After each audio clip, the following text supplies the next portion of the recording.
see tuhin õppima tulla tuli üleöö. Et lihtsalt üks päev ärkasin üles, mõtlesin, et nii, nüüd ma tahan. Ja siis kutsekool nagu on alati minu jaoks olnud midagi sellist, mis nagu kukles on, et noh, et vaata, ma olen nagu enne ka vaadanud, mida nad pakuvad. Aga kuna ma olen enne, või noh, ma praegu valmistan kitarre, siis minu põhieesmärk tegelikult kooli tulla oli see, et materjali tundma õppida. Et noh, et see nagu see maalri eriala, et kõik need lakkimised, värvimised, et kõik nagu see materjal, et see oli nagu minu jaoks oluline. Aga kui ma juba kooli tulin, siis õpetaja Tiina on nii sütitav, et kõik see töö ja kõik see nagu mulle nii meeldib, et ma lapsest peale olen istunud kõrval ja näpupidi juures olnud, kui remonti tehakse, et mulle nagu alati meeldinud see. Ja ma tõesti tunnen, et ma olen õiges kohas. Ma pigem ikkagi otsustasin, et see huvitab mind. Ja siis, kuna mul vanaema ise on õppinud selle eriala, ta nagu on töötanud selle eriala peal, siis ta ise soovitas mul sinna katsetele minna. Siis ma kuidagi juhuslikult pigem natukene läksin sinna, kuna see pakkus mul huvi ja mõtlesin, et sellega võiks tegeleda. Ja siis läksin sinna kohale ja valmistasin ennast ette ja sain sisse. Õpin metsurit põhimõtteliselt tulin läbi siis nii-öelda soovituste luuale. Et varem ma sellest nagu väga palju kuulnud ei olnud kuskilt, vanemad olid põhiliselt nii-öelda siis soovitusandjad, kes siis ütlesid, et kuule, näed, see tundub hea kool, et vaata. Samuti mul olid vanemad töötavad samas siis nii-öelda erialal ja sealt tuli siis võib-olla niisugune kerge impulss. Põhimõtteliselt juba 6. klassis nagu otsustasin ära, et luuale ma tulen õppima. Ütleme, see rätsepa elukutse, mida mina nüüd õpin, on päris aus olla. Tegelikult peale 9. klassi juba tahtsin minna õppima. Aga kuidagi ema suunas mind kogu aeg kõrvale ja mujale ja mitte, et tema ei tahtnud, et ma seda rätsepa tööd teen, aga mul on ema rätsep, siis nii palju kui vaja, ma õpetan ise sind. Nüüd ma siin kogen seda, et tegelikult ei ole mind üldse halvasti õpetanud, aga niisugused ikkagi teooriad kui sellist on mulle ju kodus ei andnud. Et see on nagu päris põnev praegu. Nagu ma arvan, et ma õpin ikkagi teistmoodi kui võib-olla noored. Või vähemalt see suhtumine, vähemalt minul on niimoodi. Suhtumine on vähe niisugune nagu omakasupüüdlikum või. Et ma enam tean, mis ma sellega teha tahan, selle infoga, mis ma siit saan. Mu enda parim sõber on keevitaja, 3. kursus keevitaja, lõpetab see aasta ja siis kerkis üles unistus ja eks ole, mul on unistus saada keevitaja ja nüüd ma viin unistus ellu. Võib isegi võib-olla natuke, kui mul täitsa otsa kontrolli pärast tulid, sellepärast, et oli hästi levinud see arusaam, et kui sa tuled kutsekooli, siis hästi raske on pärast midagi edasi teha. Minu kooli ma mõtlen. Ja kuidagi mul tekkis klassis selline arutelu, et kas see on võimalik, et see oli täpselt tollel hetkel, kui Rajaleidja käis meile kutsekoolist rääkimas. Ja sealt tekkis mul see mõte, et aga miks ma ei võiks proovida. Ja siis ma kuidagi niimoodi vaikselt istutasin seda mõtet endas ja siis üks hetk ma avastasin, et ma siis tulen ja mul on rahul. No vanemad on jällegi väga suured sellised, kes tahavad, et laps jõuaks näiteks ülikooli. Aga samas nagu mul ei olnud nagu ise ei mõtlenud, et ma läheks gümnaasiumisse ja siis sealt ülikooli edasi. Siis vanemad andsid ka nagu vabad käed, aga et peab olema mingi haridus omandatud. See oligi täpselt niimoodi, et põhikoolis taheti mind ikkagi saata sinna gümnaasiumi poole. Et kuna õpitulemused olid piisavalt head, siis oleks vist gümnaasiumis natukenegi hakkama saanud. Aga ma ei ole ka nii tegus, et sellise asjaga tegutseda, et ma olen rohkem niisugune tööinimene. Et siis ma mõtlesingi, et kindel laks oleks see, et ma teeksin seda, mida mulle meeldib teha ja lõpuks tulevikus hakkabki sellega tööd tegema.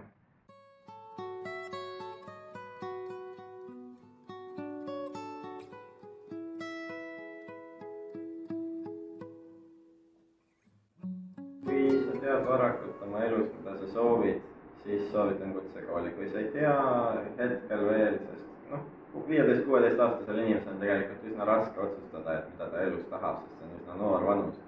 Ja ma teadsin juba maast madalast, et ma tahan siia kooli tulla, aga kui sa otseselt ei tea, mida sa soovid edasi õppida, siis ma soovitan lõpetada keskkooli ja pärast keskkooli lõppu sa saad ise valida, mis kõrgkooli sa tahad edasi minna või üleüldse, mida sa tahad elus edasi teha. Siin saab paremad praktilised oskused tööturul hakkama saamiseks.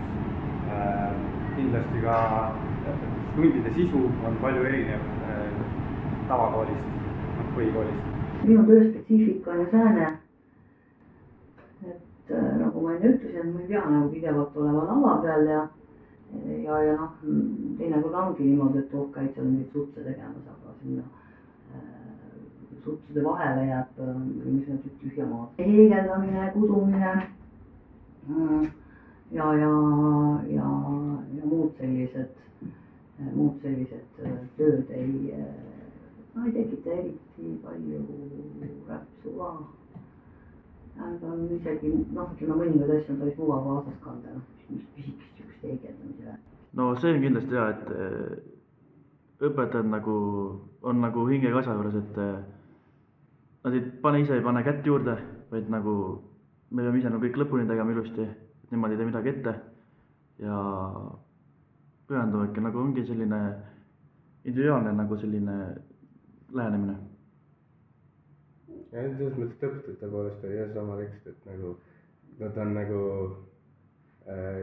käivad nagu individuaalselt õpetavad õpilast välja, et arvestatakse kõigiga, et nagu kellel tuleb paremini välja asjad, kiiremini õpib, et siis nendele pannakse tamp järgi nagu, et nad nagu veel rohkem areneksid, et ei oleks üks mingit loibamist.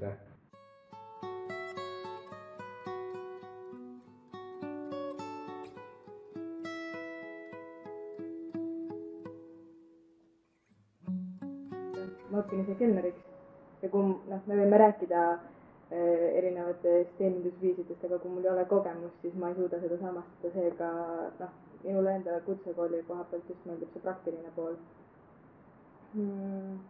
Võib-olla ma alguses olin veidi üllatunud, sest et seda oli kohe esimesel aastal hästi palju, aga nüüd tagantjärgi vaadates siis see tuli ainult kasuks. No kui sa oled nagu kindel oma valikus, nagu ma arvan, et mina olen, siis kuna see on spetsiifiline õpe, siis see on suunatud millegile kindlale, ehk siis ma õpin seda eriala, siis ma saan kõik selleks vastavad, eks ole, ettevalmistuse sinna, siis ma saan umbes kõik individuaaltunnid, rühmatunnid, kõik, mis puudutavad seda eriala peale selle, et ma saan oma matemaatika, füüsika, keemia, kõik need tavaained, mis keskkoolis saadakse, eks ole. Ehk siis ma saan endale sealt koolist, ma saan keskhariduse ja ma saan kutseõppe, ehk siis ma saan endale ka nii-öelda otseses mõttes eriala, millega näiteks tööle minna.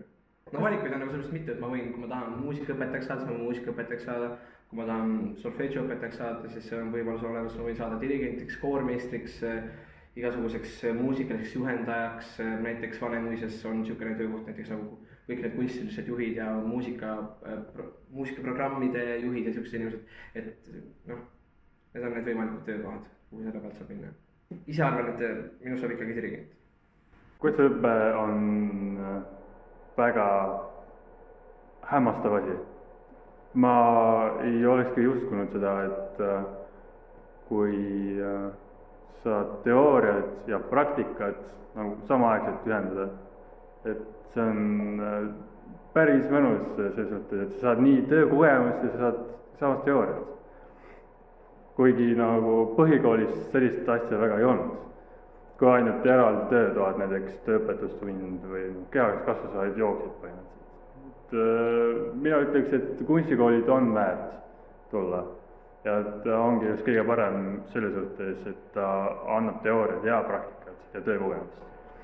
Kogemuse, selles mõttes, et mul on töökogemus ja ma olen praegu juba viibinud nii paljudes kohtades praktikal, et kui mul tekib vajadus minna tööle, siis ma olen üpris kindel, et ma saan selle töökoha, sest et ma olen käinud nendes ettevõtetes, ma olen saanud sealt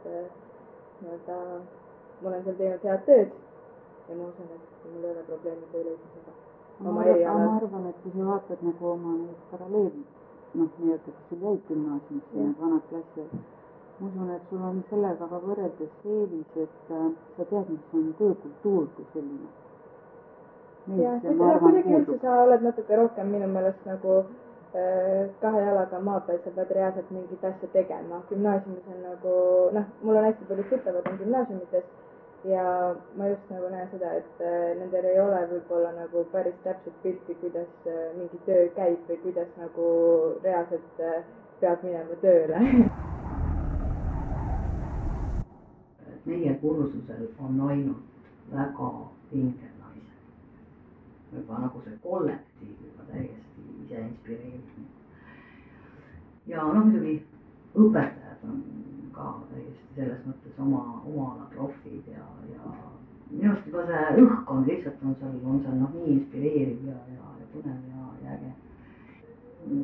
Ootan oma sessi ja kas üldiselt selle pärast, et saaks nende inimestega seal kokku ja seal tekib selline väga mõnus sünergia.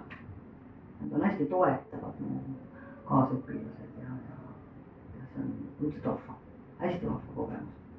Hästi vahva kogemus. Pealegi, eks ole, ärge unustage elukestvat õpet.